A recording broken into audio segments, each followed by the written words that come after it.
అందరికీ నమస్కారం అండి. ఒక చిన్న విషయం చెప్పాలని మీకు ఇప్పుడు చిన్న వీడియో తీస్తున్నాను. నచ్చితే మీరు కూడా చేయండి. వేస్ట్ వాటర్ మేనేజ్మెంట్ అంటే మనం వాడినప్పుడు వృధాగా పోయే నీళ్ళని మనం ఎలా సద్వినియోగం చేసుకున్నాం అనే దానికి ఒక చిన్న ఇది చూపిస్తున్నా. ఇది మాది డ్రైన్ పైప్ అండి. ఇది గిన్నెలు తోముకునేది, బట్టలు ఉతికేదంతా. ఈ వాటర్ అంతా కూడా ఇక్కడికి వస్తుంది. ఇక్కడ ఏం చేశానంటే ఒక అరటి దుంప తీసుకొచ్చి పెట్టా. ఇది నాకు అరటికాయలు కాయకపోయినా కానీ మంచి అరిటాకులు ఇస్తూ ఉంటుంది. ఏదన్నా పండగ పబ్బాలకి అరిటాకుల్లో తినాలంటే మాకు ఈ తెలంగాణలో అరిటాకులు దొరకవు. అందుకని చెప్పి ఈ ఆకుల్ని అప్పుడప్పుడు నేనే కాదు, మా ఇక్కడ క్యాంపస్లో వాళ్ళు కూడా అడిగి కోసుకెళ్తూ ఉంటారు. ఇదొకటి.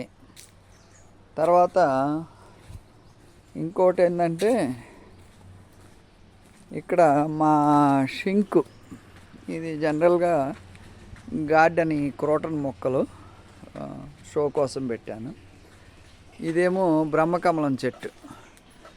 నీళ్లు పోసి ఎండ తగలకూడదు బ్రహ్మకమలానికి. ఎండ తగలకపోతే చాలా నీట్గా బాగా వస్తుంటుంది. ఇది ఇక్కడ మాది ఒక షింక్ ఉంది. ఆ షింకులోంచి వచ్చే వాటర్ని ఇలా మేనేజ్ చేశాను అన్నమాట.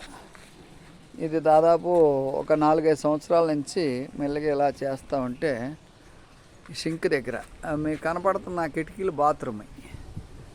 మనీ ప్లాంట్ని ఇట్లా వేస్తే ఇల్లు కూడా చూస్తానికి బాగుంటుంది. మన వాటర్ కూడా ఒక్క చుక్క కూడా వేస్ట్ కాదు. అట్లాగే నేను ఇంతకుముందు మీకు భారతరత్న పథకం పెట్టాను, అంటే దాన్ని ఫోటో పెట్టాను. అదే రావి చెట్టుకి ఎంత విలువ ఉంటుందో మీకు మనకి శ్రీకృష్ణుడిని రావి ఆకులో పడుకున్నట్టు ఇట్లా చూపిస్తుంటారు. నేను ఈ ఇంటికి రాకముందు ఈ చెట్టునికి ఆలనా పాలనా ఉండేది కాదు. ఇది రాగి చెట్టు అండి. జస్ట్ ఇదిగోండి, ఇంటికి దీనికి 6 అడుగులే ఉంటుంది గ్యాప్. దీని చుట్టూ చక్కగా రాళ్ళు వేసి దాని మీద క్రోటన్ మొక్కలు పెట్టాను. ప్రదక్షిణాలు చేస్తానికి బండలు పరిచా. అమావాస్య నాడో పౌర్ణమి నాడో మా వాళ్ళు వచ్చి ఇక్కడ దీపాలు పెట్టి పోతూ ఉంటారు.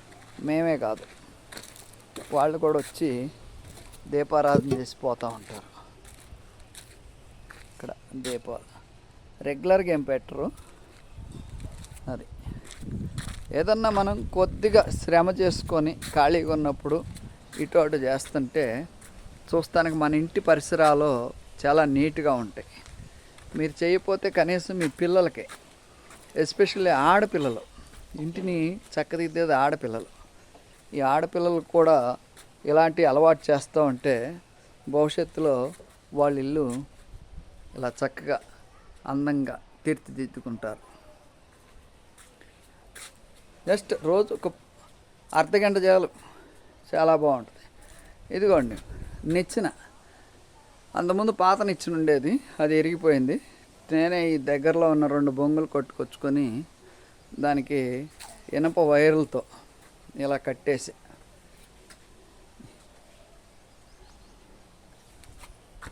చూడండి. మీకు అందుబాటులో ఏముంటాయో నాకు తెలియదు. సమకూర్చుకుంటే అన్నీ సమకూరుతాయి.